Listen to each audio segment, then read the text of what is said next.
এই মেয়েটার রেফে ছিল নাকি? হ্যাঁ রীতি, যা তুই ঘরে যা। সালমা, মেয়েটার বিয়ে দেবে না? দেবো তো বলছে, ছেলে পাচ্ছে না। হ্যাঁ, আমার সাথে দিতে বললা। কেনে তোমার বাড়িতে বউ আছে যে? ওর কথা আজ 1 মাস হলো মায়ের বাড়ি কি বাহানা শুরু করেছে, এখন আর আসতে যাচ্ছে না। ও আকে বাদ দিয়ে দেবো। শুধু তুই একবার কথা বলি দেখ না, এই সব মেয়েকে তো সবাই বিয়ে করতে যাবে না। কিন্তু আরে তুই একবার কথা বলি দেখ না। ওগো, সালমা ফোন করছিল, একটা ছেলে নাকি রীতিকে বিয়ে করতে চাইছে, বিয়ে দিবা? হ্যাঁ বিধব না কেন, কেমন ছেলি? ছেলেটা নাকি বিয়ে হয়েছিল, ছাড় হয়ে গেছে। ও ছেলে মেয়ে আছে নাকি? হ্যাঁ, একটা 10 বছরের ছেলে আছে। তাই তো গো, ওই বুড়ো মুখে বিয়ে বাকি করবে, গ্রামের লোকের কথা জানাতেও ঠিক পাচ্ছি নি, কি আর করবা, আসতে বলো। ঠিক আছে।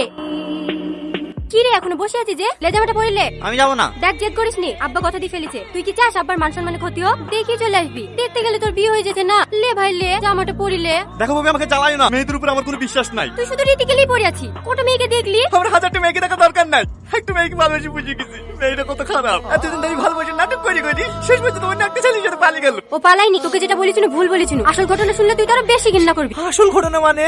ও একটা ধর্ষিতা মেয়ে, পুরো রাতে রেপ হয়ে হসপিটালে ভর্তি ছিল, তার লিগে তো আমাদেরকে যেতে বারণ করেছে।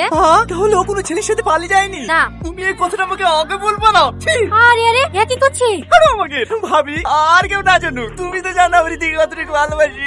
তাই বলি তুই একটা ওইরকম মেয়েকে বিয়ে করবি? আচ্ছা ভাবি, তুমিও তো একটা মেয়ে, তোমার সাথে যদি এরকম ঘটনা ঘটে তাতে তোমার কি দোষ বলো?